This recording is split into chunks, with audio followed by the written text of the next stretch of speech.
Hey, everybody, welcome into Domesticated Gamblers. It is February 28th, 2023. I'm Eric, and there is Tito. If you are watching us on YouTube, smash the like button, subscribe to our channel. Also, post a comment on our videos. We can interact with you there. And hit that notification bell too so you can get our videos as soon as we post them. And you definitely want to have those notifications turned on. If you missed last week, we announced that our daily shows are no more for a variety of reasons, but mainly because of all the domesticated crap that we all have to take care of. So we will still be doing a normal show on occasion, including one today with me and Tito. Also continue to put out content on our YouTube page, youtube.com/@domesticatedgamblers. Tito, I know you've been putting out some hot toilet takes. I've been putting out some picks on a daily basis, both on our YouTube channel and on Twitter @GamblingDads. I've hit a rough patch here, Tito. Dropped 5 in a row, but overall, pick still going very well for me, up over 11 units on the year. So follow us on Twitter @GamblingDads. Have notifications turned on there as well, so you get the picks as soon as I tweet them out. Also continuing to document our records on Twitter, and everything you'll see there is 100% honest and transparent. So Tito, how's it going, brother? What you got going on today? What's on your mind? Oh man, there's a whole lot of stuff going on, man. Domesticated dad stuff going on, got coaching going on, got these Rugrats starting in the playoff basketball for CYC. So looking forward to getting some action going tomorrow night as well as on Thursday. So, it's been a crazy couple days. Had a full weekend of basketball this past weekend. So, hot toilet takes are still ramping up and it's been a crazy couple days. But Eric, man, touche. Thanks for putting out all those picks, baby. I know that it's not easy laying yourself out there like that, but like Eric said, everyone, these picks are 1,000% transparent. And hey, just like they said before, right? You go through the ebbs and flows, up and down, up and down. And so Tito's on this big losing streak, folks. So don't be listening to my hot takes related to college basketball. I know Eric's got some advice for Tito and for the rest of us later on today about these March Madness and college picks. I can't wait. We got Arch Madness this Friday. Looking forward to seeing some college hoops and spending some quality time with a great friend. So it's going to be a good time. And so I'll have some hot takes later on today related to some college basketball and some three-star plays for Tito. So it should be a fun show, Eric. It is. I love this time of year, man. It's like this is entering March is my favorite month of the year, and tomorrow starts it all. We got the conference tournaments actually tipped off last night, but I'll be getting into that here in just a little bit. But we got the Battlehawks 2-0, Arch Madness, like we've talked about, will be there together on Friday, and then on Saturday the home opener for St. Louis City SC. Tita will be in attendance because he is blessed and he purchased season tickets. Very, very shrewd move to get on the list for that and get those season tickets. Because my God, if there's any games you cannot attend this year, you can make your money back really easily, it appears, because this team wins their season opener 3-2 at Austin, a team that was in the Final Four last year, a Western Conference finalist. I had goosebumps too watching this game Saturday night. I've never been so excited for a soccer game, jacked up for it, and it delivered. So, Tito, tell me about your experience watching this game on Saturday night. Man, they couldn't have started any better, right? I mean, getting a goal in the first 25 minutes of the match and getting the first goal. I mean, that was so exciting. The coverage was outstanding on Apple. Can't be impressed enough by what they were able to demonstrate. Sure, would we have liked to heard Joey Zanaboni's call while watching Apple on the away team coverage? Sure, but guess what? The game itself was just absolutely tremendous. I'm already a huge fan of this Parker fella. Klaus, what a stud. These guys, I know all these guys now. And I'm just like, I'm completely enamored with this team. I was a little skeptical at first, thinking, okay, well, I'm a big soccer fan, but I don't quite know all the names and everyone that's on the team. But man, what a great performance. What an outstanding start, especially getting up the first goal, then giving it up and looking, oh boy, not looking too good in Austin, and then two late goals. Just a phenomenal experience. Was sitting there with my oldest daughter. She was absolutely enamored. I can't wait to send her to the game later on this season. And man, I'm looking forward to treating you to a match later on this summer too, because it's going to be a pony show. It's going to be really exciting. The dogs are on fire, baby. I know there's a lot of soccer fans that don't like the dog name for some bizarro reason. But guess what? Tito, absolutely enamored. I just absolutely love it.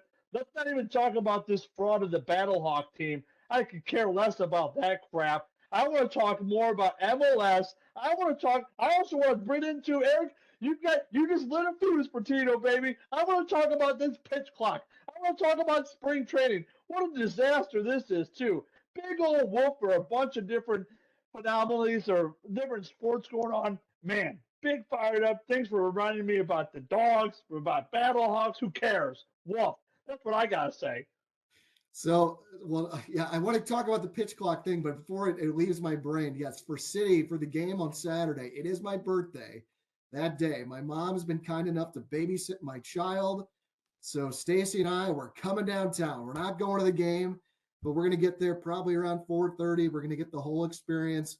We're going to be crammed in like sardines wherever we go to watch the game. But it's one thing I love about soccer, and we haven't gotten a lot of this other than like World Cup games, like watching him in big groups, at your favorite watering hole.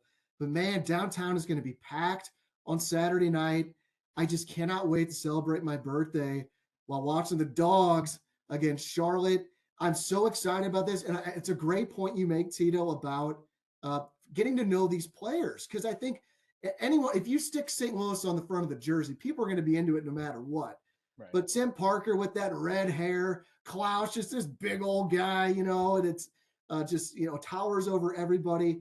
The more we get to know these guys, the more into it we're even going to be. You get more emotionally invested. And that's how, we grew up big Cardinals fans and Blues fans because that stuff has been passed down generation to generation.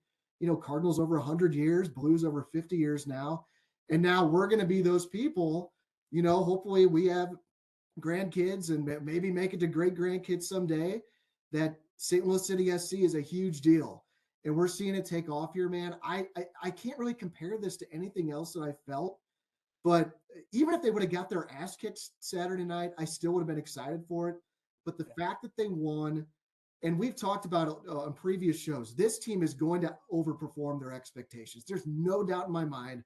The extra year they got, because they were supposed to debut last season. But because of COVID, MLS said, let's slow our roll. Let's, delay it another year. Bradley Carnell's been the head coach for over a year. He's had these guys in here. They've gelled. I'm not shocked that they won. I mean, I'm surprised. Obviously, you play a team like Austin, you don't expect to win. But this team is going to overperform expectations. I'm hoping they make the playoffs. But even if they don't, it's going to be a hell of a ride. And it's just one more thing that we have in our city to get behind. And that's one of the best things about St. Louis, Tito, right? It's that passion about our sports teams, It's 1,000% right. We support every team. You put a good product on the field, you're going to get a lot of fan support. Given that it's soccer, given our rich tradition over the in the 1950s, having most of those guys that played on the World Cup team, be successful. Starting then and even before then. I mean, there's been a rich tradition of soccer here in St. Louis, and yeah, we put a product on the field. The fans are going to support it. It couldn't have started off any better. This was by far, if they would have lost, it would have still been exciting for this weekend. But the fact that they scored the first goal, then they got down, then they came back, scored two late goals, and won the game. It's got everyone that much more jacked up. I was looking at ticket prices. The seats that I have, they're going for like either 3 times or maybe even quadruple what the face value of those tickets are. I mean, people are shelling out big bucks for these tickets, and it's great. I mean, it's a fantastic market, and I cannot wait. It's going to be an amazing time, and the atmosphere is going to be simply remarkable. So, and this Berkey guy, I was singing his praises all preseason. This Berkey, man, he better step up because Tito will have some hot takes on this Berkey fella. He better keep up the pace because Carnell, he knows exactly his team and he knows exactly the style that they want to play. And I can't wait. I'm rambling on, but I'm just really excited. I've already started memorizing the chants. We are St. Louis City. Hey, we're St. Louis City. We're St. Louis City, and we're here. I mean, I can't wait. It's going to be awesome. Yeah, Berkey, the goaltender, I would classify that first goal he let in as a softie. I think he misjudged it. He was caught out of his net, that he was a little too far up in the box. Second goal, that was a pretty goal. I don't know how much you can do about it, but I'm glad they started on the road, and not just on the road, but in an atmosphere like Austin. Yeah. I think I said it before. Austin has really set the example of what it means to be an expansion team and really get this, their team off the ground with this huge groundswell of support, with it being the first professional franchise in Austin.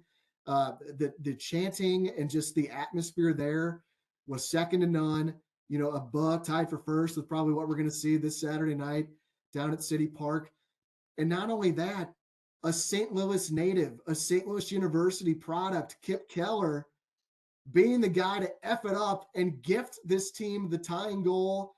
Klaus just schools him on the third goal on the game winner. It's like it's all like it's this perfect story that's starting to be written. So I'm glad they started on the road, and now the excitement, like you said, it was already up here at a 10, and now it's like up at like an infinity. I feel like heading into this first game. Well, let me ask you a question about you watched the game, so let me ask you a question because I had a lot of talk this weekend with some other domesticated gamblers who were like, "Do you think that kid was did he not see the city player?"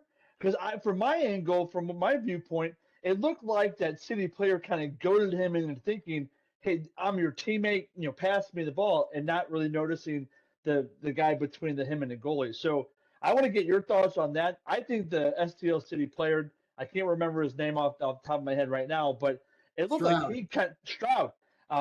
It looked like he kind of goaded him because he was kind of holding his hands down by his hips, like how you see soccer players like, hey, I'm open, pass me the ball.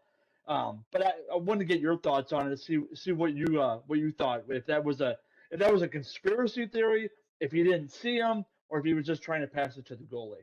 I mean, I think the most reasonable explanation is he just didn't see him. And, he was just passing it back to his goalie because he didn't expect someone to be there. But Stroud was like right in his line of sight. And like Stroud came over from Austin. So they're former teammates. I saw Stroud quoted saying that they're good friends. I don't know if he just had a brain cramp where he just thought for a second that's his buddy that was on his team. I don't know. But this is something I was pissed about. I went to look for quotes after the game from Kip Keller to an explanation of what happened there. I couldn't find anything. This Austin media doesn't hold this kid accountable, and he's too scared to get in front of a microphone and explain what happened. So I was fired up about that. Seriously though, like it's something I always respect about baseball players, in particular, like a closer. I remember Jason Isringhausen. Obviously, he's a Cardinals Hall of Famer, great pitcher, but he blew his share of saves in the day. Every time he would blow a save, you could always find him right in front of his locker after the game, and he would talk you through what happened and why it happened. And I thought it'd be very easy to find. So, and even if it was any player, let alone a St. Louis native, a St. Louis University product, being so instrumental in the St. Louis team winning their first ever game, I just couldn't believe there was no quotes from him, no explanation. I know he's a young kid. I don't know if they're but you're a pro. Like this part of the gig. If you F up, you got to face the music. So I don't really know what happened. My best guess is he didn't see him, but I don't know how you didn't see him. It's just a crazy, happening of events. Well, and the fact that, yeah, you're right, Austin media can't get a quote from the kid. And I was so excited after the match. I wanted to see some press conferences for Bradley Carnell. And I thought that's one thing that Apple could have done a better job at interviewing the different players, interviewing Carnell, like in an actual legitimate setting versus just seeing clips of the highlights. And so if I had one thing to nitpick about the broadcast itself was trying to find like post game coverage. And that's one thing I was kind of missing because if you go to a hockey game or baseball, you always have that press game, kind of the letdown of them kind of diffusing the situation and just kind of recapping what happened and then going to the manager quotes. And even in World Cup or Premier League soccer, you still have those press conferences too. So I didn't see that. Maybe I missed it. I'm not sure. But they need to do a better job at focusing those things. And like you said, there's often media members, complete frauds. They don't care. They're scared to ask the tough questions. That's why we need to get these MLS players on this Domesticated Gambler show. Tito will hold them accountable. That's what I'm talking about, Eric. I do agree with you wholeheartedly on the Apple TV thing. I think the production of the game itself was top notch, outstanding. But yeah, I thought the post game coverage there wasn't much going on there, and I don't know if it's like more of an NFL style post game show because there was I think like 10 or 11 games going on at the same time, so maybe they were recapping it all. I flipped on my Odyssey app and I listened to the Y98 post game show. Y98 here in St. Louis, KYKY FM is the flagship station of St. Louis City SC. So I heard, very good post game show on there. Also, something to look for this weekend at the home game. Tito, I know you said what you missed here in Zanaboni on the calls. You will have the option during home games for every MLS game, including the one this weekend at City Park. You can choose the home team's radio broadcast audio. So it's really easy to find on Apple TV. If you want to learn how to do that, just shoot me a comment in our on the video here, or shoot me a DM on Twitter. Super easy to find. So I'm going to be turning on Zanaboni in the Y98 broadcast on Saturday night when they're taking on Charlotte. Although I did see, I think Taylor Twellman's the lead guy, on the lead announce team. And I saw him quoted, he's going to be here for the home opener. So Apple TV is sending their number one team to the game. So maybe I'll switch back and forth, get a little Zanaboni, get a little Taylor Twellman. So that should be just super, super exciting, man. I know you'll be at the game.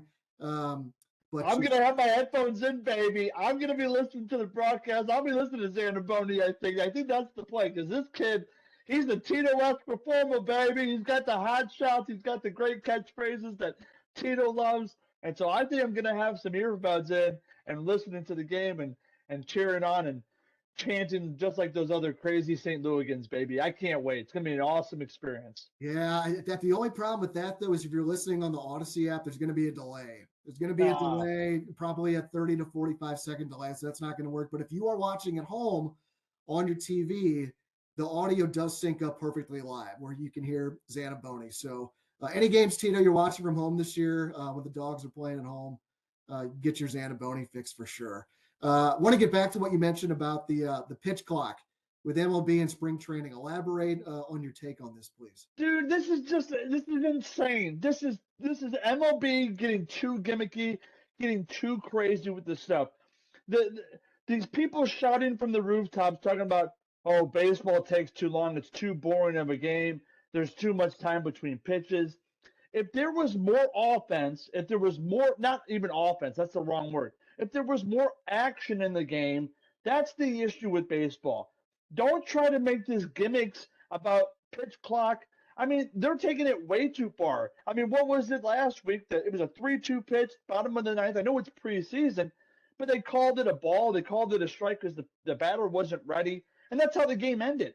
Can you imagine going to the World Series and having a 3-2 count, your bases loaded, the tying runs at third, the winning runs on second base, the batter doesn't get in there in time, and they call him out, and that's how a World Series ends? I mean, can you imagine that? That seems so freaking ridiculous because MLB's listening to these ridiculous takes about, oh, it's too long. No one's complaining about the time of NFL games. I mean, NFL games take, 4 hours now? I mean, games start at 12. They don't end till 3:30, 3:35 at the earliest. No one's complaining about that because there's action. That's what MLB needs, just action. And the fact that they've eliminated the shift, the fact that there's going to be more balls probably put in play, there's going to be more runners on the base pass. That's what you need. I mean, I remember watching postseason baseball, in the 13, 14, and the Cardinals, they would string together hit after hit after hit in the postseason. It was when they were playing the Dodgers and getting to Clayton Kershaw. There was excitement because batters were hitting the ball in play. It was moving batters in and out. It wasn't these big 3-run, grand slam home runs. It was none of that. It was moving people, and it was exciting. I mean, you had analysts, you had fans engaged. They had people excited.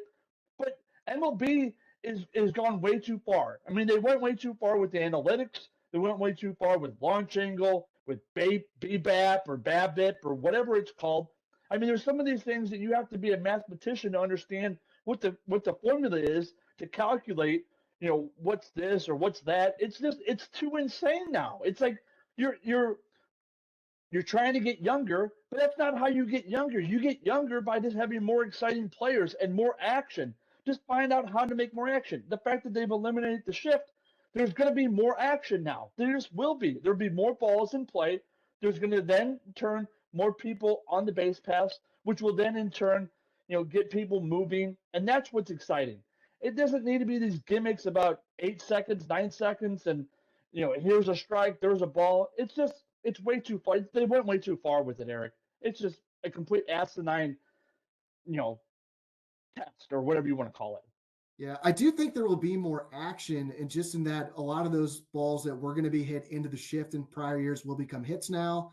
And obviously with the new pickoff rules, the base is a little bit bigger. That should help stolen bases. So stolen bases and batting average, I think you'll see a significant increase this season. But I don't know if it's necessarily going to lead to more balls in play, because when the batter's still standing there, they didn't move the mound back, and I feel like that, I know that's a very extreme change, but if you do want more balls in play, I feel like that's what it's going to necessitate, because these pitchers are only getting bigger, faster, stronger as the years go on. I think they're going to have to move the mound back a little bit, because, they're blowing these heaters by these guys, these nasty Uncle Charlies that they can't see because they don't have the time to react. So I'm glad there's going to be more action once the ball is put in play, but I'm not convinced the ball, I don't think guys are going to be changing their approach now because, there's no shift, because now they don't have to worry about going the other way. They can just, have their own normal swing. On the pitch clock itself, I think long-term, big picture, it's going to be good for the game. We're going to be going through some growing pains, and you're seeing it right now. And this is why it's spring training. I mean, they're training right now for the real games, and they're going to work out the kinks. They got to get used to this. I know, just for me personally, domesticated dad, it's hard a lot of times in these regular season games. They play every night. The game's just dragging on. I'm a huge Cardinals fan. I want to stay up till the end of the game, but sometimes it's just like, God damn, get this thing over with. So, if these games are starting at 7:15 and they have been ending at 10:30, this is going to take significant time off the game. It's going to be, and a 7:15 game is going to be ending in the 9 o'clock hour more times than not.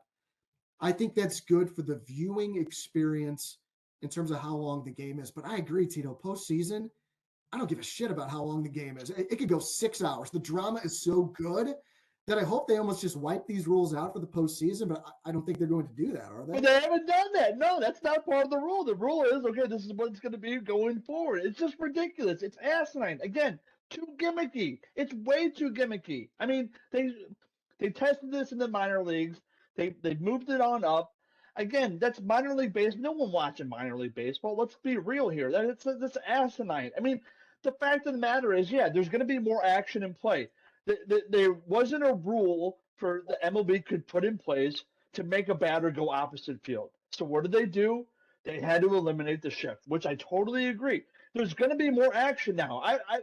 The reason why games were taking so long was because there were so many pitching changes, and batters were taking so many balls. They were taking so many pitches. That's the issue. It has nothing to do with whether or not, I stand in the batter's box, for 8 seconds versus 15 seconds or 20 seconds. I disagree with that. I mean, it's just math. Like, if you have to throw pitches quick, and it's been, I mean, I don't have the data in front of me, but I know I looked at average spring training length game for last season as compared to this season, and it's already significantly down. It's just the math of that, just if you have to throw pitches quicker, it's going to go quicker. But I'm very curious to see. I haven't watched any, candidly, have not watched not one pitch of spring training baseball yet, other than a highlight here or there. Me too. Have they, so I don't know them. Neither of us know the answer to this.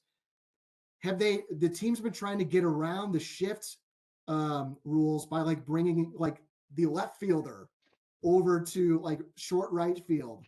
I don't know. I guess I don't know if this has been happening. I have to get my brain just so not in baseball mode yet. It's going to take a little bit. I'm just all about usually college basketball this year, but like this MLS thing, it's just like is like a supernova right now. They're just so excited about. The Battlehawks have my attention after that perfect storm of events. of a Thursday night 8 p.m. game where they win in dramatic fashion. Baseball is like the farthest thing from my mind at this point. It's like I've been saying for the last couple of weeks. Baseball season doesn't start till Flag Day. It's already too long of a season. Or there's like 18 people, 18 teams that make the playoffs now. They're in serious trouble with Tito. We have a fantasy baseball draft, I think, in less than a month. I haven't done anything. I don't even know what players I had to end last season. I don't know what keepers I'm keeping. I've done literal no research whatsoever. And there's a lot of money on the line for this stuff, and I've got to be locked in.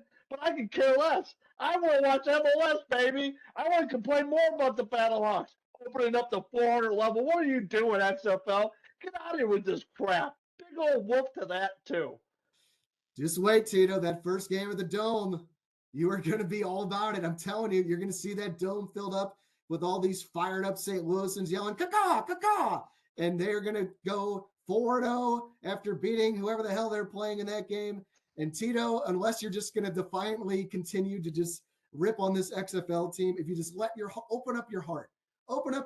It's okay to have fun. Get on board with the Battlehawks. You can do it. No, absolutely not. Complete travesty of a league, complete embarrassment of a league. They're trying to interview Ron Zook, the defensive coordinator for Seattle, and they're like, oh, hey, what are you going to do? Oh, no, we got a minute left. Let me go run some plays. What are we doing here? Like, literally, that makes no sense either. And then you had Anthony Beck walking around in his flat-billed hat looking like a doofus. And, we just won another game. All right, yeah. And you got A.J. McCarron, who hasn't been relevant for 15 years since Brett Musburger. I'll say it every time I talk about A.J. McCarron. Brett Musburger made that comment about his then girlfriend, now wife. That's the only reason you're relevant, bud. And then you have The Rock. He's coming out tweeting, oh, yeah, look at A.J. McCarron. He took less money to come play in the XFL. What a cheapskate you are, Rock. You're worth billions upon billions of dollars. You can't pay this guy a good salary. This guy can make more money being a third-string quarterback, and you can't pay the bills. You can't pay him $1 million, $2 million. Big old wolf of a league. The fact that they're still not even in St. Louis, they're down in Texas, makes me want to puke. There's no excitement whatsoever from Tito's perspective. It's a big old wolf of a league, and I can't stand it. Fraud. There you go. Tito hit all of his bingo. If you got bingo card for Tito, Battlehawks, fraud, pro wrestling, The Rock, you just won $1 million. Way to go.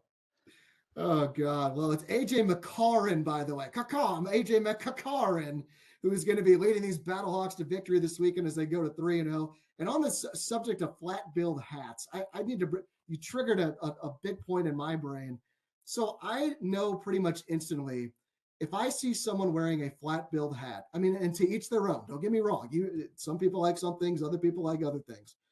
But if you have a flat-billed hat, I'm pretty sure I'm not going to be friends with you. I just the way it is. I just know we're not going to connect. I need a curved bill hat. I literally had I've had the same Cardinals hat since 2010. And I was in Mexico last month. And this hat's all beat up, the bill's all frayed, and like it's starting to come apart a little bit. Long story short, it got caught on a tree branch and it poked a ginormous hole through the hat. So the hat is broken. It's almost like having a dog die. Like I've had this hat for 13 years. I wear it everywhere. I feel so comfortable with it. I had so many great memories with it. I met my wife while I was wearing this hat at a Cardinals game. So I need a new hat. My birthday is coming up. And so I know my daughter and my wife want to get me a new Cardinals hat. I said, I need to be there for this. This is not something you just buy me and then I'm just going to wear it. So we're going to go to Rally House this weekend and pick out a Cardinals hat. My concern with this is, and I haven't been to a Rally House in a while, but anytime I do, see a hat store, whether it's at the mall or whatever, I don't know the last time I've been to a mall, whatever, but just anytime I see a hat store, I feel like about 90% of the hats in there now have the flat bill. Do you know what I'm talking about? Absolutely. No doubt about it. Yeah, it's either the flat bill or the trucker hat. God damn it. It's rough. And I hear what you're saying. Flat bill hats for me, I fraud, complete fraud. If you put it around backwards, it's okay. Yes, I agree. That's okay. Yeah, but I think that's more of a younger kid thing too, flat bill hats. The other domesticated gambler that's not on the show today, Sean. He wears a flat billed cap backwards. It looks great. He puts it around forwards. I hope, Sean, you watch this. It doesn't look good at all, buddy. It's a big wolf of a look. And so, yeah, I'm with you, Eric. You got to have that bend. You got to have that flex. And the fact that more are going to the flat bill and more are going to the trucker style hats, it's not a good play. But you'll be able to find something. I'm sure of it at Rally House. They got a wide selection of different hats, and they'll be good. Rally House, comment on this video. Let's be a sponsor. Let's go. We need some sponsors, baby. I hope I can find what I'm looking for, because I agree. The flat bill hat backwards, it's good. I'm not going to dog anyone for that. But yeah, the flat bill hat forwards, I'm just like Ben Hockman on his videos on stltoday.com. Where's the flat bill hats? And I'm just like, Ben, we're probably not going to be friends. I respect you. I don't think we would get along. So it's almost like breaking in the curve of a bill of a hat is like breaking in a baseball glove back in the day when I was a kid. Like it's that kind of a relationship that you get with it. So I like a fitted curved bill hat, like a baseball cap style. I no joke. Like I had to do this exercise one time. So I work in sales, and there was this exercise was assigned to me. Pick an item in your house and shoot a video of you selling that item, like pitching that item to be sold. And my item that I picked was my Cardinals hat. And what I talked about, I put it on, and how I just feel like I instantly transform into like this laid back, comfortable, easygoing guy. I'm kind of in my happy place. I feel, just super comfortable. It's how I, I'm dressed today in I'm not going to show you my whole body, but I got the work gear on today. I got the tucked in shirt. I got the belt. I got the dress shoes. I'm tired of it. I don't like that. I like to wear a t-shirt, shorts, flip-flops, and a hat, a fitted curved bill hat. And so that's what I'm going to be looking for on my birthday this Saturday at Rally House. We need to get Stacy some city gear. I know she's looking for some city gear to wear to downtown Saturday night. The child continues to grow. She has outgrown all of her Cardinal stuff. So we got to get some more stuff for her. So this actually leads me into my question of the day, Tito, starting talking about wives and kids. So I don't know if I've told you, I have been like in a Girl Scout cookie mode over the last several weeks. So my wife is the troop leader for Andy. Andy is a Daisy. This is her first year selling cookies. My wife's in charge of her troop. We basically have the motherload of cookies sitting in our dining room upstairs, and we've been starting to distribute those out. I've eaten way more of my fair share over the last couple of weeks. Been a little tough on the waistline. The belt felt a little tighter when I put it on this morning. But Tito, my question of the day for you, sir. Well, first of all, have you had any of your daughters, Addie or Charlotte? Have they been Girl Scouts? Yeah, they were Girl Scouts for a year or two, and then we dumped that shit right away. Big wolf of a. Yeah, no, it wasn't for us. When we first did the Girl Scout orders, it was way too much pressure. No. You had to get the boxes to the right team. Had to ask friends and family, hey, will you buy a box? Will you buy? Some people would buy two, some people would buy seven. It was just way too big of a hassle. And Girl Scout cookies is fine, but all the other crap that comes with it, having to do like these badges, and Tito's not this outdoorsman. My wife's not this lady that knows how to knit and all that crap. Big old wolf of a stuff that is. Get out of here with that. Get the hell out of here, Girl Scouts. Good that you are doing it, I guess. But clip that off. Get the hell out of here, Girl Scouts. I like that line. I do. In a moment of seriousness, the cookie thing, it's a lot. It does make a lot of money for the troop. And I went to this orientation thing when Andy went to, look into joining Girl Scouts, last year.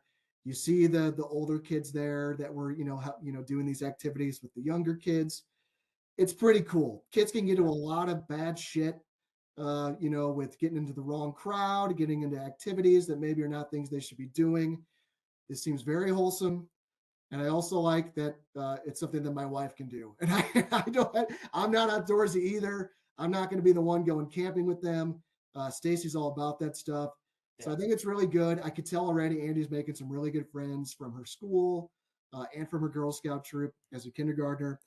So I've loved it so far. I spent my Sunday sweating out some 3-star plays in soccer, not watching the games, but at a Schnucks here in St. Louis, working a Girl Scout cookie booth, selling cookies. And this reminded me of my days back at the Muni. I had one of my summer jobs was working the Muni concession stand. And when it went to concessions, or when it went to intermission, working the concession stand, you better buckle up because everyone's coming out. They all want their stuff fast. And I would be the guy on the front line at the register, taking their order, taking their money. I actually really enjoyed it. But we worked this cookie booth for a couple hours on Sunday. It was non-effing stop. Like it, I was exhausted at the end of it. But these girls sold every single box of cookies that we brought. And so this brings me to my question of the day, Tito. I just wanted to make sure you were familiar with the Girl Scout cookies before I asked this. But your 3 favorite brands of Girl Scout cookies. Oh man, that's a good question. When you brought up Girl Scouts, I knew this is where you're probably going to go, and back to my Girl Scout take just for a quick second. You have the partner that absolutely is the right fit for for being the Girl Scout mom and doing all that stuff. Like I said, like me and my wife, we're not outdoorsy people. I'm usually the one taking kids to and from everything, and it's not my cup of tea. But to each their own. Dump on the Girl Scouts all I want, but they serve a purpose and they have a good time doing what they're doing. And Tito absolutely loves Girl Scout cookies, Daddy. So here's Tito's top 3. Number 1, it's no surprise. It's everyone's favorite. It's got to be the Thin Mints. I don't necessarily like. Sometimes I like them frozen, but I like them just right out of the box. I ordered 3 boxes this year. They're all gone. I mean, I got them like 2 days ago, like 2 or 3 days ago. They're all gone. I finished them in one sitting. I feel like such a slob after I get done with them, but man, they're delicious going down. The other one that I like, Tagalongs. Tagalongs are a good brand. Those are the ones I think they're the peanut butter ones with the chocolate Yep. over the top. Yep. And everyone knows Tito's kind of a picky eater. I can't remember the other one. I think it's the what's the The bread? plain one? The Dosey Does. Is that the one that's like that the shortcake one? The shortbread one? Shortbread, yeah. Is That that is a Dosey? trefoil. It's a plain buttery cookie. Is that the one you're thinking of? That's the one I'm talking about. Yeah. So those would be the 3 that I eat. But hands down, if I could make Thin Mints my top 3 each single section, that's what it would be. But Thin Mints, Tagalongs, and trefoil.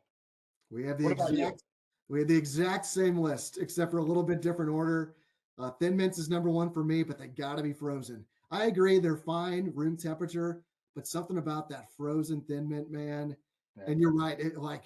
I've had a lot of binges over these last few weeks where I felt terrible about myself when it was over. But it is, man. I am a cookie monster, like no joke. I had to tell Stacy, like, you have to hide these from me, like for real. I do the same thing with the Halloween candy, and I was joking with her last night. I was doing the angry sports talk radio guy. I'm like, I'm tired of having now Girl Scout cookies I got to worry about. Usually it's just the Halloween candy. I got to have you hide the Halloween candy for me. But now here we are 4 months later, and I got these cookies I got to deal with now because you're the cookie troop leader, and I got 5 billion boxes in this house. So I had to have her hide those from me now. No joke, because those frozen, but that's the thing, the frozen Thin Mints, you can't hide those from Daddy right here. Daddy knows where those are at. So I run into a lot of trouble with the frozen Thin Mints. The trefoils are my number 2. A plain buttery cookie. It reminds me of going to the pediatrician back when I was a kid, and you would get out. And now I think that you get like a Dum Dum. Like when my kid leaves the pediatrician, those things suck. Nobody wants a Dum Dum. I used to get Dr. Flug. I don't know if Dr. Flug's still around or still alive, but my God, he had the best little buttery cookies that you would get anytime you went in to go see him as a young child, 35 years ago. So shout out to Dr. Eric Flug with the buttery cookies. So trefoil is my number 2. And tagalongs, you like that answer, huh? And tagalongs are number 3. Nobody cares about the what is it called again? The sucker? I don't even know it. The Dum Dums. The Dum Dums. It's just a disaster. They're so bad. Like, who wants these? My kids love them, but that's to each their own. Get it together, Premier Pediatrics and Arnold. Get better treats for your children. Nobody wants a Dum Dum. Love you, Dr. Anderson, but I'm tired of it. What happened to Tito's screen? Oh, God, he knocked the computer over. Oh, go ahead. Oh, I'm sorry, Eric. Go Oh, ahead. you're good. Hey, a sneaker play, by the way, it almost knocked tagalongs out of the top three. Are you familiar with these adventurefuls? No, I'm not. I know of them, but I haven't had them yet. So, All right. yeah. So, but I've heard really good things about them. Yeah, What are those like? it's like it kind of has like a brownie type flavor with some caramel on top. Caramel, caramel. I'm never really sure how to say that word. I think it could be either one. Uh, Okay. yeah, but it is real. This is a total just fat kid move. But I noticed like I was eating the adventure full and I was trying to savor it by taking a few bites, instead of just shoving the whole thing in my mouth. I'm like, this really isn't that great. A couple nights ago, I wanted a Girl Scout cookie. I saw the adventureful sitting out there because my wife had hid the other ones from me. So I took an adventureful and I stuck it all in my mouth in one full swoop. And I'm like, oh my God, when you put this all in your mouth at once, it tastes amazing. You get like the full effect of like this cookie that tastes like a crunchy brownie. So I proceeded, no joke, to eat eight of them. Just as a disaster. Eight of them popping in my mouth one at a time, all at once. It's so good. So I had to have Stacy hide those for me now too. Good old fat kid move. I thought you were gonna say something about dipping them into something. The fact that you just shoving them in your mouth, and then, oh my God, Eric, that's what I do with Thin Mints, baby. I just load those right bad boys right into the mouth, right down the gullet. Oh, I'm in heaven. Oh, this is awesome. Oh, Woo! I Oh didn't bring my man, Kleenex box today. I didn't think I was going to cry on the show today, but here we are. Oh God, Thin Mint, same thing. Nobody takes a bite of it. Shove the whole thing in your mouth, right? damn right. Oh, I can taste the Thin Mint now in my mouth. Oh, I can't wait to go get some more. I hope you guys have more. I'm gonna buy whatever boxes you have left, Eric. Give me some more Thin Mints, baby.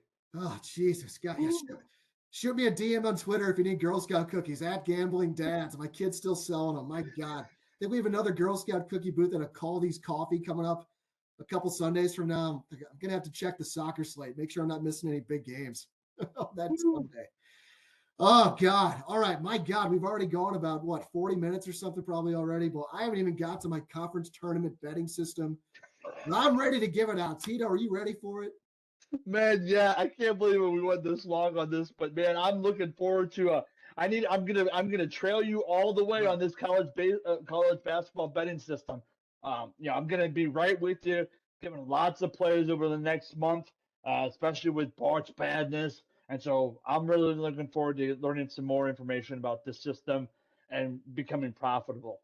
Awesome, man. Well, we have four conferences in action tonight, so looking forward to that. There were, like I said, I think I said earlier, my brain is so jumbled today.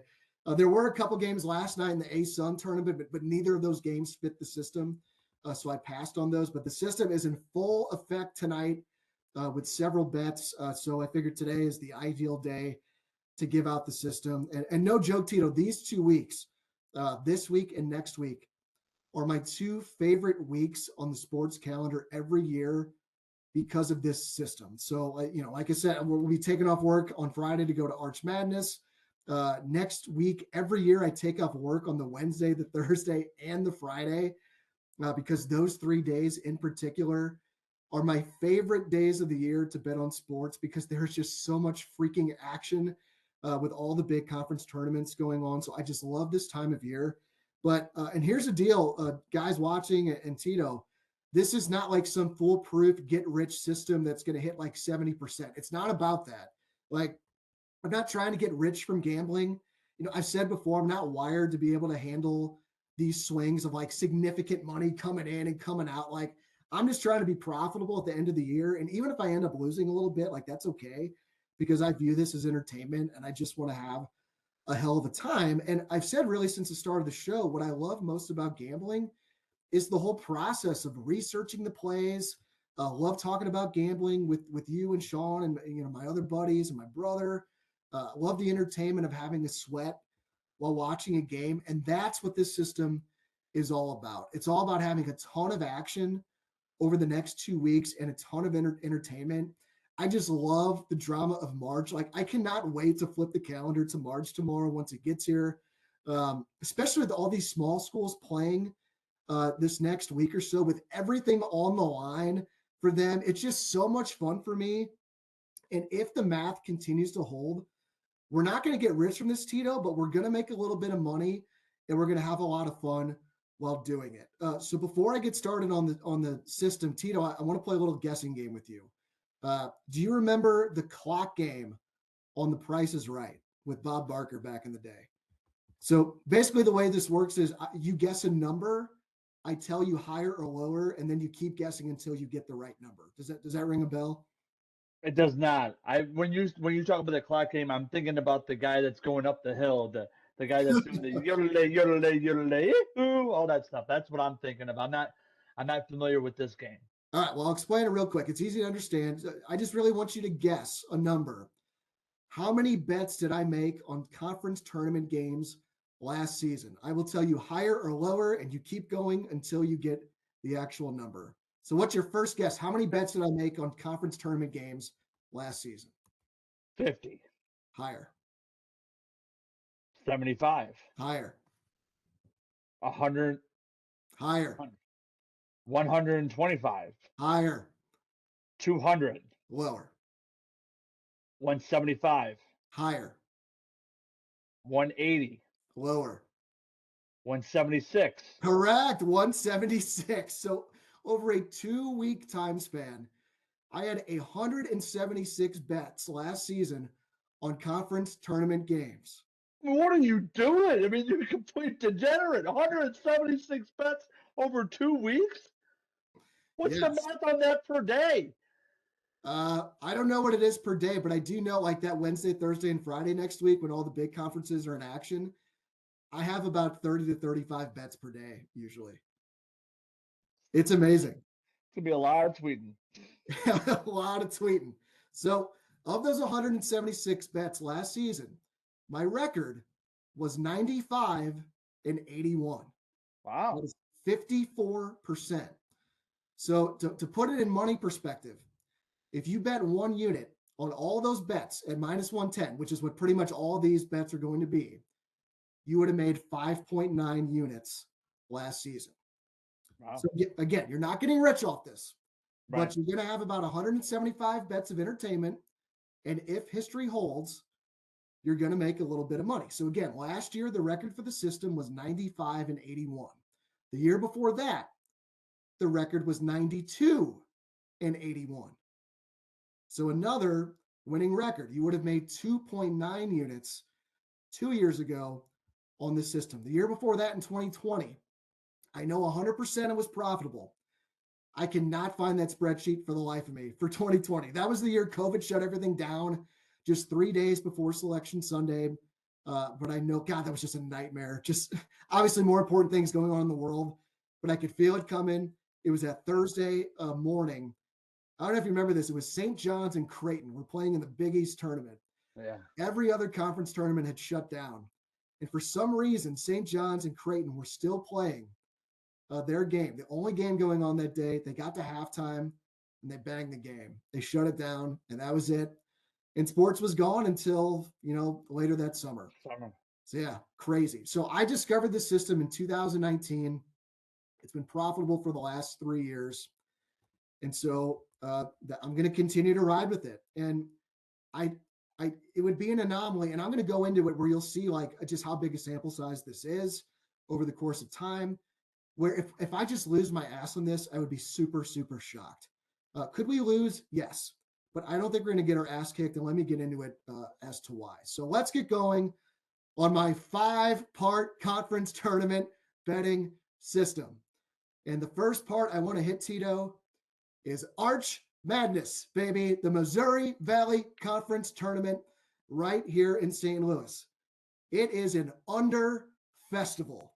Did you know, Tito, over the last 48 games at Arch Madness, the under has 34 wins and only 14 losses. That is 71% to the under. So the first part of this system is a really easy one to understand. I just blindly bet the under in every single game at Arch Madness. And the under is a theme that you will see in this system. And it makes sense, right? Like these games mean everything, Right. especially in a conference like the Valley, where they're only getting one team in the big dance, and it's going to be the winner of this tournament. So, a lot of times the pace really slows down in these games because every possession matters. You want to Right. make sure you get a good shot. That takes time off the clock. And also in these one bid leagues, a lot of times in the regular season, you can pick out maybe a letdown spot. That Weber State Northern Colorado game that we bet on a few weeks ago, it was a classic letdown spot for Weber State. And Sean and I went over the top on you on that one.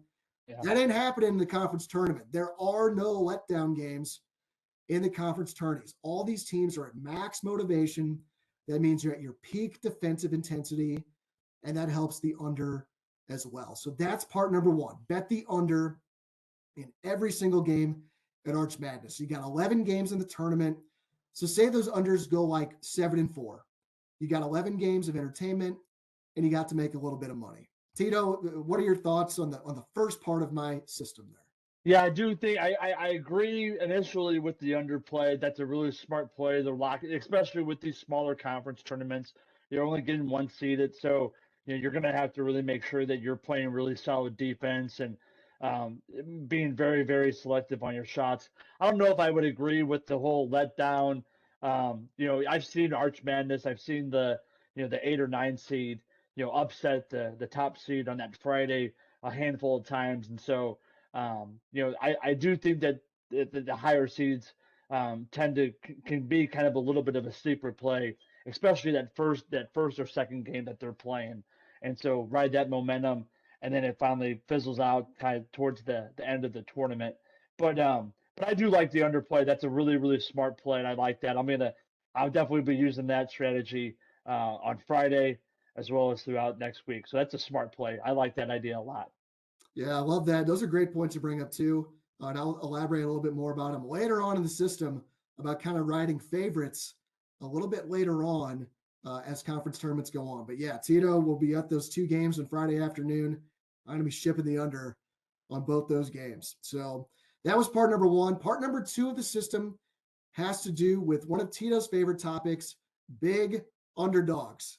Tito, you love an underdog, so I think you're going to be excited to hear this one. So when I see a conference tournament game with a spread of 15 points or more, I automatically bet the underdog.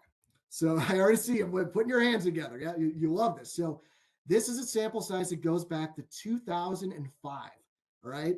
So this is I think it's an over 300 game sample size for this point in particular. Since 2005 in conference tournaments, underdogs of 15 points or more are 57% against the spread. And this makes sense too, right? You got a huge favorite. That means it's usually early on in the conference tournament. They don't care how much they win by. Like they're not trying to build their metrics in KenPom. They're just trying to survive and advance to the next day. And with a lot of back-to-back games, you might be trying to rest your guys if you're up big late. That can lead to some backdoor covers. Right. And for the underdog, this is your season, right? For a lot of these guys, especially the smaller schools, it's going to be the last game a lot of them will ever play. So you got a max motivated dog that wants to keep their season alive and keep playing. That is a recipe for a big dog to cover. So Tito, I know you love a big underdog. What do you think about this? Man, this is another fantastic play. I like this a lot. I mean, in these things, I thought you were going to be starting giving me some algebraic methods or some formulas that I'm going to put into these different games. The fact is that you're just really basic plays in regards to taking the under. Now, if the spread is more than 15, taking that underdog. Absolutely love it. I can't wait to buy around this system. I can't wait for this weekend and next weekend too. I mean, it's going to be awesome. I'm getting jacked up just thinking about it, baby. Wow, I And, it, love it. and it's awesome. Discovering this system, it just took my love of conference tournament to another level. Because I'm just like, I can bet on, it's not every game, but like 176 games over the course of 2 weeks. Oh my God, it's like the freaking best. No wonder I like to take off work. Well, as I mentioned, it's a 5-part betting system. 4 of the parts are easy to understand, like you're talking about. There's one that's pretty fucked up. I'm not going to lie. It's got a lot of different variables, but I'll explain it. And I'm going to put every single bet that I make out on Twitter or on YouTube. So don't feel like you have to write this down and follow, and follow it to a T. I'll do all the research for you guys and put out the plays. You just got to follow us. So part number 3 of the system, another easy one to explain and understand. This one also has to do with underdogs. And in this case, big first round underdogs. So since 2005, with over a 300 game sample size, first round underdogs of 6.5 or more points are 54% against the spread. So not a huge edge, but it is an edge that makes you profitable. And I still blindly bet this part of the system. And I think with this one, Tito, you got a favorite of 6.5 or more. I think they're tight in that first round, baby. I think they're pretty tight. They're the better team, but they're nervous.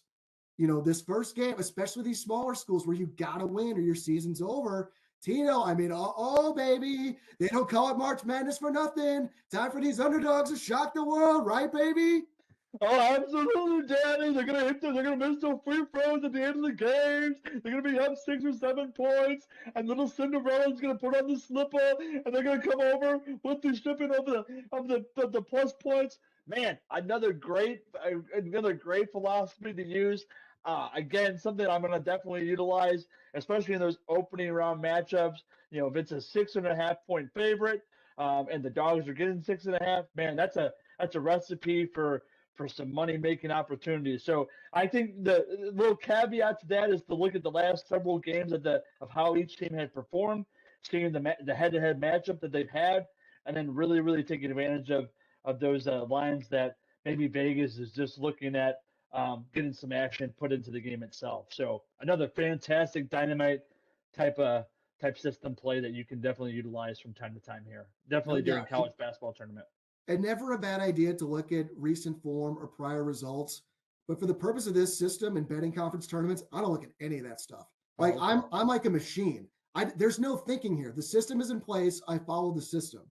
So like there is no decision-making process for me in terms of, well, I feel like this. No, I just follow the system. It's been profitable 3 years in a row. I'm going to continue to write it. So, and plus, which is how much action there's going on. There's not time. Not enough time in a day to look at that. So, but yeah, definitely early on in these first round conference tournament games, look towards the underdog. However, and this is where it gets fucked up. So this leads into part number 4 of the system. And I'll be more specific here in just a minute. But in general, when you start having teams playing on back-to-back days against a team that is rested, you want to look to fade the team that is playing on back-to-back days. So to your point, Tito, maybe in Arch Madness at the Valley, you got these teams playing on Thursday. I think it's Northern Iowa playing Illinois State in the 8-9 game on Thursday afternoon. The winner's going to advance to play Bradley, the regular season champion, on Friday afternoon, which we'll be in attendance to. More times than not, the team that played the prior day and is playing for a second straight day is going to struggle in that game. So I'm going to preface this part of the system by saying this is very convoluted. It's really not good radio or good podcasting or whatever, but I want to share the information. It's our channel and I can do what I want, damn it, right? So Tito, you're probably going to make fun of me about how convoluted this is. So this part of the system takes a lot of research. But this is the kind of shit I live for. Like, I just love it. Like, so if you do, again, you do not have to write all this stuff down. Do not worry about it. I'm going to do all the work for you. All you need to do is follow us on Twitter at Gambling Dads. Also need to be subscribed to our YouTube channel at youtube.com/@domesticatedgamblers and have notifications on both those platforms turned on because I will put out every single conference tournament play on Twitter or on YouTube. My voice and my fingers are going to be busy these next couple of weeks. So here's part number 4 of the system. And there is a subpart A and a subpart B. Are you loving this, Tito? Oh, no. No, don't say subpart. I don't even know what that means, subpart A, subpart B. Give me a break. we've been going at an hour, and you want me to sit through subpart A and subpart B? Come on, I'm tired of it. If we're only gonna be doing a show about once a week, I'm like, God, we got a lot to fit in. I looked at the time and I'm like, oh my God, we haven't talked about college basketball yet. And I'm like, oh geez, pack a lunch today if you're watching Domesticated Gamblers. All right, so subpart A, again, over a 300 game sample size. So all three of these elements are necessary for it to fit the system. You got to have a favorite of 6.5 or more off a bye. Their opponent, the underdog, has to be playing on back-to-back days, and the underdog has to have covered their previous game, meaning they played well. If all three of these elements exist, the favorite is 55% against the spread, and the under hits 56% of the time. So in situations like this, and there's a really good chance we see this Friday afternoon, Tito, in the Bradley game against either Northern Iowa or Illinois State. I'm going to be betting the favorite and the under in those situations. So again, do not feel like you need to rattle that down. I'm putting out every single play on YouTube or Twitter. Subpart B is even more convoluted. Again, over a 300 game sample size. And for this one, all four of these elements are necessary to fit the system. You got to have a team off a bye. Their opponent has to be playing on back-to-back days, and their opponent has to have covered their previous game again. And the fourth factor for this one, it has to be the third meeting this season between the two teams. Tito, I will have you know, you have these lazy announcers and analysts say all the time, oh, it's hard to beat a team 3 times. Incorrect, not true. Anytime you hear that, that person is lazy, turn it off. Because if all four of these elements exist in subpart B of part 4 of the conference tournament betting system, the team off a bye is 56% against the spread, and the under, once again, hits 56% of the time. So in situations like this, I am betting the team off a bye and the under. Tito, I'm sure your head is spinning at this point. Do you just want to make fun of me now so I stop talking for a minute? You come into my core. I think I've used that term. I think I've said that on the show before. It's hard to beat somebody 3 times in one season. So man, you're cutting me to my core. Subpart A, subpart B. Who gives a rip? Bet the under, bet the favorite if the guy's on a bye. Give me a break with this nonsense. We're an hour and 10 minutes into this show. We're still not even to our picks yet, Daddy. What's the last method? Or what's the stage 5 or what's part 5 of your betting system that we need to get to? Well, I'm not done with part 4. Oh my goodness, are you serious? What are we doing here? Go ahead. Finish with part 4. Go ahead. It's all about Eric today. It's all about what he's got to say about this college basketball. I was on board for the top 2 plays. Underdogs, unders. Well, that's what Tito loves, Daddy. Oh, there's other stuff making me want to puke.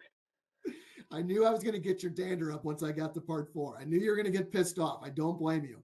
So I am making an amendment to part number 4. Oh my God, what's an amendment? All right. So I noticed last season, part number 4 performed very well in the smaller conference tournaments. However, I noticed in the Power 5 conference tournaments and in the Big East tournament with Gus Johnson on the call, when looking at the side, the team playing on back-to-back days performed ridiculously well against the spread. They went 12-3 last year against the spread. So in the Power 5 and the Big East this year, I'm going to be betting on the team playing on back-to-back days, and I'm going to see how that plays out this year. I think the reasoning for this one is sound because I think a lot of times in the top conferences, the best teams don't care as much about these conference tournaments. They're already in the big dance. They wouldn't mind a little bit of rest instead of playing 3 games in 3 days before the real thing starts, 4 days later. You got the Big Ten. They play their conference championship game at 2:30 on the Sunday afternoon. They're in their locker room celebrating or, drowning in their stars from the victory while Greg Gumbel comes on and announces the bracket. And then they got to turn around and fly to Seattle or wherever the hell they're going, 4 days later and play a game. I think a lot of these teams, they don't really give a shit. They don't mind getting knocked out in the first round, or even if they don't, especially even if they don't win, they're not going to cover in a lot of these instances. So does that make sense? Like, did I explain that pretty clearly? That was what you just said. Spot on, accurate, 1000%, absolutely fantastic take. And especially if you have a Power 5 school that's kind of diminishing, that needs to win the conference tournament, and they rattle off 2 wins in a row. They got that momentum, and if they play a 1 or 2 seed that already has locked up, a 1 or 2 seed in the tournament. Then all of a sudden, it's a recipe for that underdog to keep on going through. And it's a fantastic addendum or amendment, whatever the fuck you want to call it.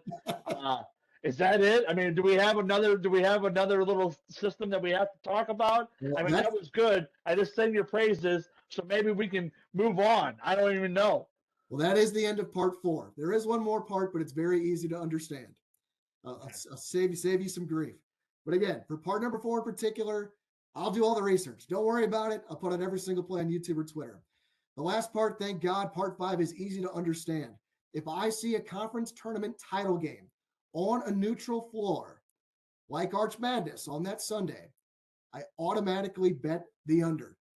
This one has hit 58% of the time since 2005.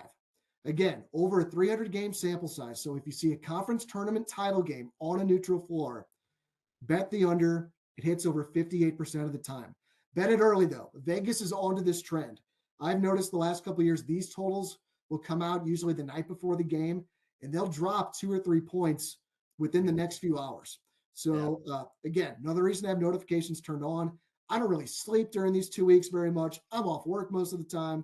I'm watching hoops till 11:30 or midnight. I'm waiting for these lines to come out so I can fire.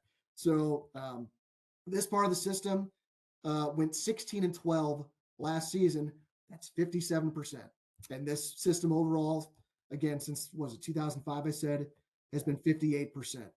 So I'm seeing a lot of consistency, man. Like this is what I like is just like, I'm not going to get rich off this, but if I'm hitting like 54%, I got a shitload of entertainment and I made a little bit of money. And like I said, even if I lose a little bit, oh well, I got to watch a ton of hoops over a couple weeks.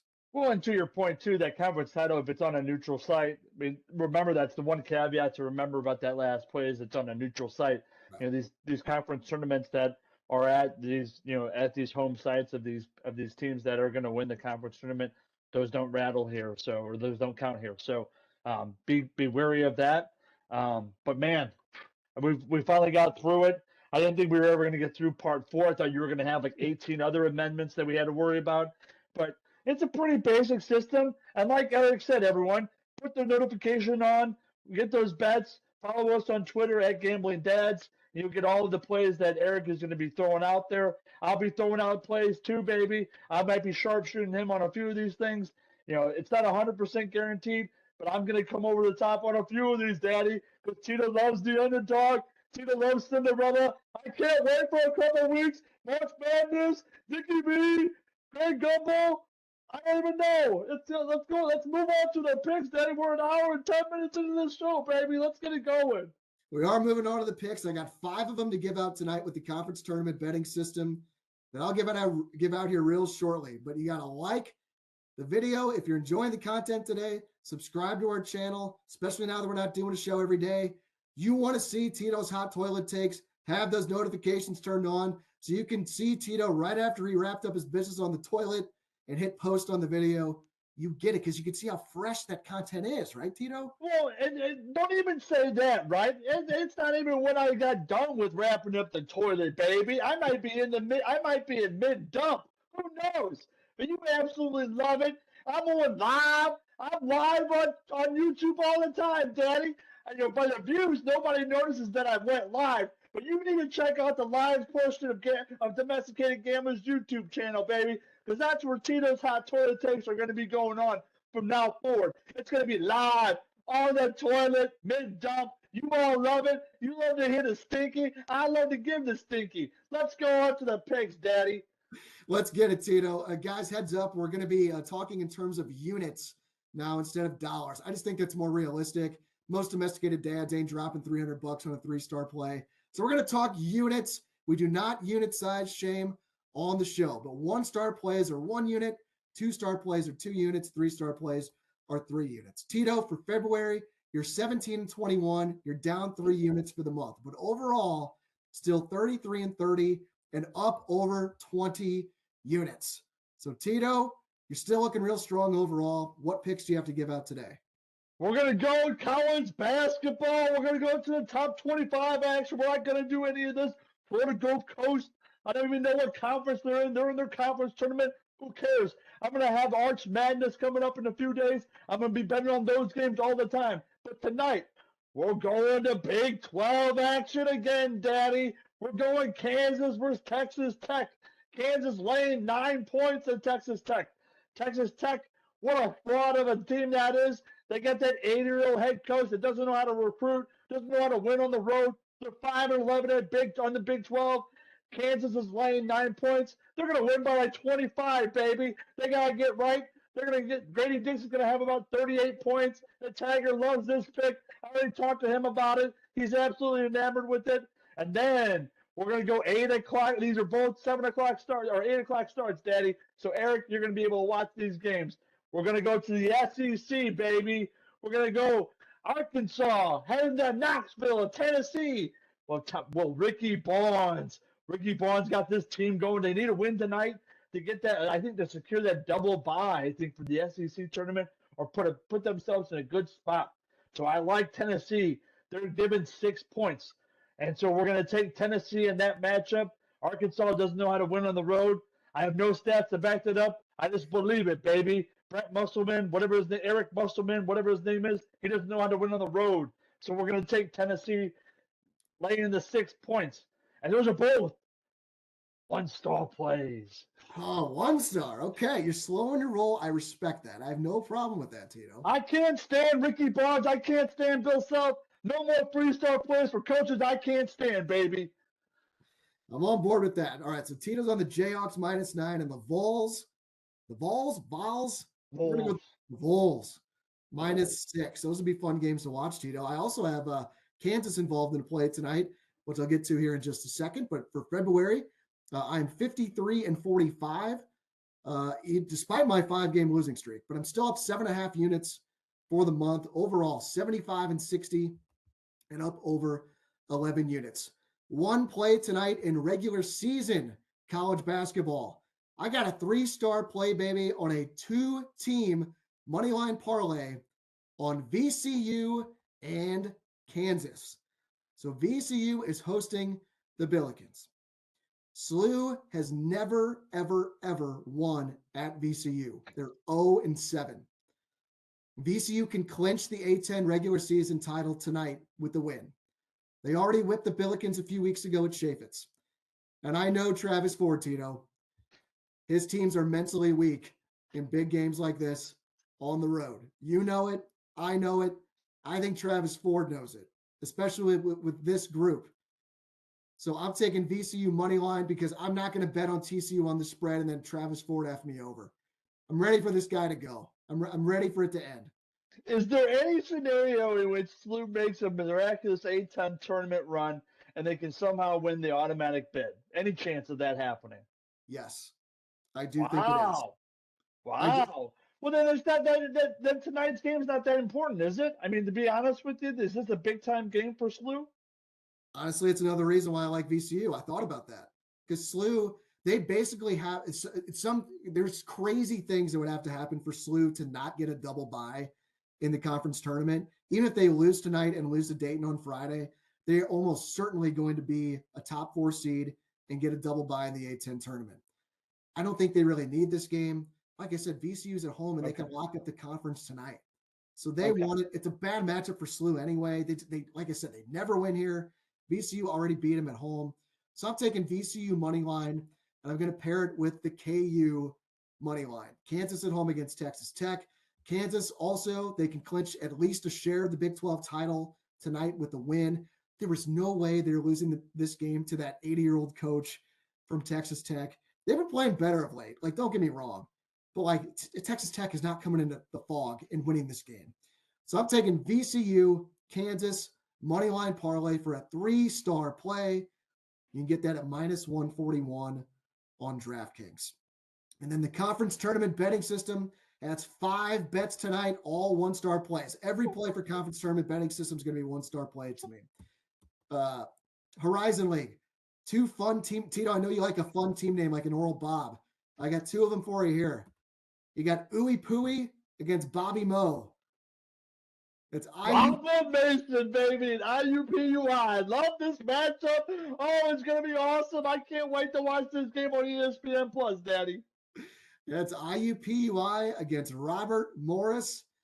I got Ooey Pooey covering the 14.5 tonight against Bobby Moe because it's a first-round game. The spread is 6.5 or more. We take Ooey Pooey plus 14.5. And then, God, I'm not looking forward to this one. Remember that Green Bay Milwaukee game I got all pissed about because the Milwaukee coach didn't know how to follow up 3 late in the game? Well, I got Green Bay, who has not won a game since that game. Green Bay is an underdog by 21.5 points tonight in their game in the Horizon League tournament. The system says you take Green Bay plus 21.5, and by God, that's what I'm doing. So I am on Green Bay plus 21.5. What about Hartford? Did Hartford make their conference tournament? What's going on with Hartford? I'm sure they'd be down by 30. We shouldn't be making that play. I'll tell you that right now. Hartford doesn't have a conference tournament because they are an independent school. So their season is over. They're getting shipped off to D3. So best of luck to Hartford. My other 3 bets for tonight come in the A-Sun. I'm taking Liberty Bellarmine under 129.5. By the way, I want to mention this. Bellarmine is over a 15-point underdog, but the system says you should take Liberty as well because they're off a bye. So long story short, the 2 parts of the system, they collide tonight, so it cancels it out. So I'm only on the under in the Liberty Bellarmine game. I know, Tito, it is mind-blowing. Just forget everything I said. Just follow me on Twitter and follow us on YouTube. So I'm on the under 129.5 in Liberty Bellarmine.